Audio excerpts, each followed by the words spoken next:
So may nagtatanong kung hindi daw ba talaga makukupitan itong stainless steel na alkansya na to. Well, ako proven and tested ko na hindi ka talaga dito makukupitan. Kasi paano mo naman tatanggalin o paano ka makakakupit dito na kahit tiyaniin mo yan, hindi mo talaga makukuha yung pera na meron dyan sa loob. At the same time, alam nyo ba, perfect tong alkansya na to kasi bukod sa stainless steel na siya, alam nyo ba, perfect na gamitin talaga tong alkansya na to kasi katulad ng sinabi ko kanina, stainless steel na siya. So, hindi siya katulad ng ibang alkansya na makukupitan at the same time hindi masisira yung mga natin, yung mga bills natin, yung mga pera natin na ilalagay dito. Kasi 'di ba, yung mga dating alkansya, siya, yung parang yung mga gawa pa sa kahoy, mga ganun. So, pagka binuksan mo yung alkansya mo, it's either sira na yung pera or wala na talaga. Ganun. Dito lang talaga ako sa alkansya na to nagtiwala na hindi talaga ako makukupitan ng mga kapatid ko.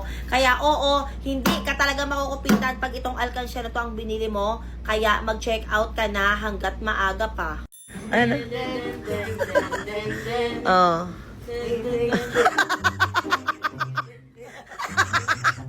Para Teletubbies.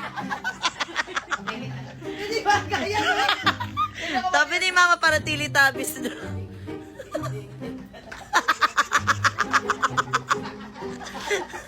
Para trumpo. Kay Kimi maganda. Kay Kimi nga, kay Kimi. Pati nga kay Kimi. Kay Kimi. Ay, oo nga. Ay, oo nga. Kayo dalawa.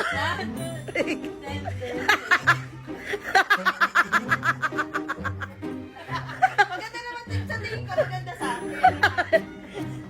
Di ba? Sabi ni Jude, bagay naman eh. Sabi Para na, para. Sabi na asawa ko.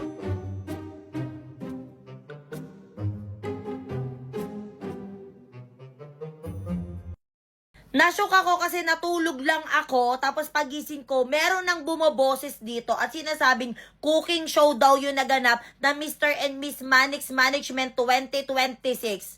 So sinasabi niya na mas deserve daw niya, dapat daw siya yung nanalo, dapat daw talaga ganito ganyan. At guess what? Talagang part talaga ng pamilya yung nagsabi nun. Hindi ko alam kung anong nakain nito ni Susie Jay, kung bakit siya pa talaga yung nagre-reklamo. Eh si Nika nga tsaka si Shelane quiet lang. Wala namang sinasabi. Bakit ito? Bakit parang ang dami niyang pinagdadaanan, ang dami niyang saloobin. Hindi pa kami ulit nagkikita, umalis kasi siya ngayon eh. So pagdating niya mamaya, tanungin natin kung ano talagang pinaglalaban niya.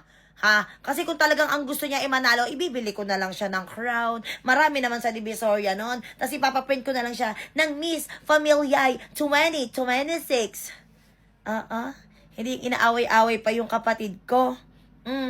Medyo nanggigigil ako. Sa wakas, dumating na rin yung pinakahihintay ko na in-order ko dito sa TikTok ng Sopa Bed. Siyempre, bay kusoba pa rin yan. Siyempre, doon na tayo sa subok na. Nashock nga ako kasi sobrang laki pala talaga ng na-order ko. Halos masakop na rin tong buong kwarto ko. By the way, queen size nga pala in-order ko. Meron na nga palang kasama tong dalawang detachable armrest. Meron na rin pandikit to, kaya hindi siya basta-basta matatanggal. Meron na rin tong kasamang dalawang throw pillow, kaya i-throw natin yan. Hindi na ako mamumroblema kapag may bisita ko kasi pwede ko na rin sila patulugin dito. At the same time, nagiging sofa din siya. High density sponge na ang ginamit dito, kaya hindi siya basta-basta lang. Meron na rin tong packet spring system. Kaya hindi siya yung sobrang bouncy kapag humihiga ka dito. Iwasilo na rin. Isa pa sa nagustuhan ko dito is yung pinaka bedsheet niya is talagang malambot. Alam mo yun, ang sarap makipag-cuddle. Detachable na rin yung cover nito, kaya pwede mo rin siyang laban. Ang available sizes nga pala nito is from small to king size. Eh, sulit na sulit ka lang dito kasi nga mall quality siya, tapos affordable lang. Kaya kung naghahanap ka ng pangmalakasan na sofa bed, well, ilalagay ko sa yellow basket. Alam mo na, i-check out mo na yan. Ang daming naglalabasan dito sa TikTok na mga nagbebenta ng mga ganitong klaseng nuts, pero pag nabili mo na siya or nakuha mo na siya sa personal,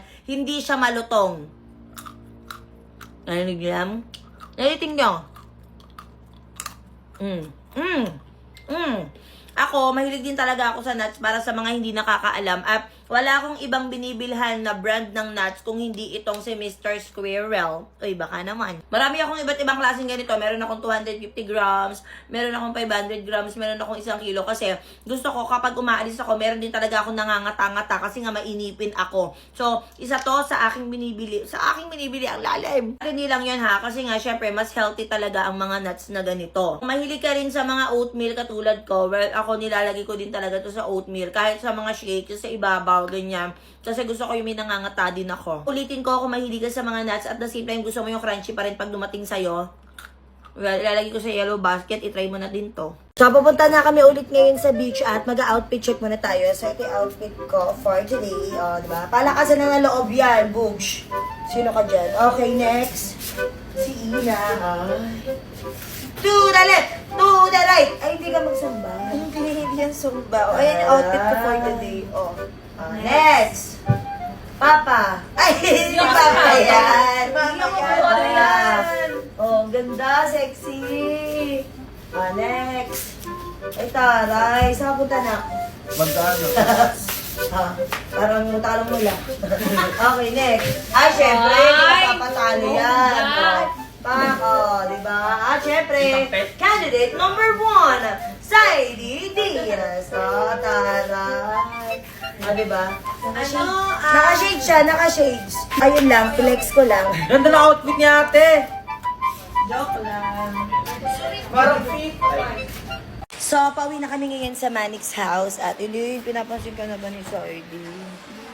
Di pa rin. Saidi, ayaw mo pansinin si Eileen pa din.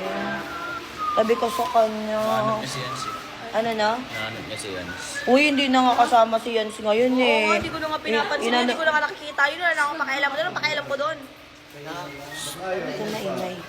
Ako na nga akong bala. Kasi ate, sabi, Akong bala kasi ako. parang may favoritism ka daw. Hoy, hindi ko favorite si... Kaya si Saidi siguro Kasi- nagtatampo sa'yo. Hoy, hindi nagtatampo yan. Ang hiram pa ng suklay sa akin kanina yan. Kahit may kuto, pinahiram ko yan.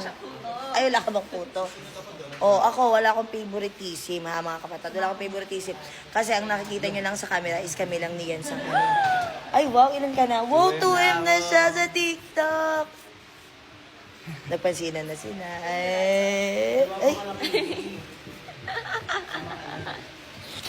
Baho pa din, kakasa. Mga kapatid, kung naghahanap kayo ng mint na hindi lang basta nakakabango ng hininga, kung hindi may cooling effect din siya sa bunganga. Yes, totoo yan. At the same time, sobrang sarap kasi nga, meron na siyang iba't ibang klase. Ayan, may iba't ibang flavor siya kaya hindi ka mananawa.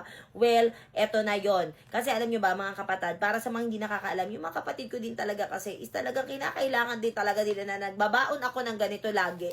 Kasi bahuin din talaga ang mga hininga. Well, hindi naman natin yun maiiwasan kasi di ba minsan, pag sobrang natin, tahimik natin, napapanisan tayo ng laway. So, hindi talaga maganda ang smell ng breath kapag gano'n. At the same time, syempre, kumakain tayo sa labas. Minsan, hindi tayo nakakapagdala ng toothbrush or mouthwash, yung mga gano'n. So, ako talaga, lagi akong may ganito sa bag. Kahit saan kami pumunta, kailangan may ganito. Even sa sasakyan namin, lagi dapat kaming may ganito. Kasi kailangan naman din talaga. Kaya kung naghahanap ka ng mint na mura na nga, masarap pa, merong iba't ibang flavor, well, ilalagay ko sa yellow basket, mag-check out ka na. Minsan nahihirapan ka at masasabi di ko na kaya.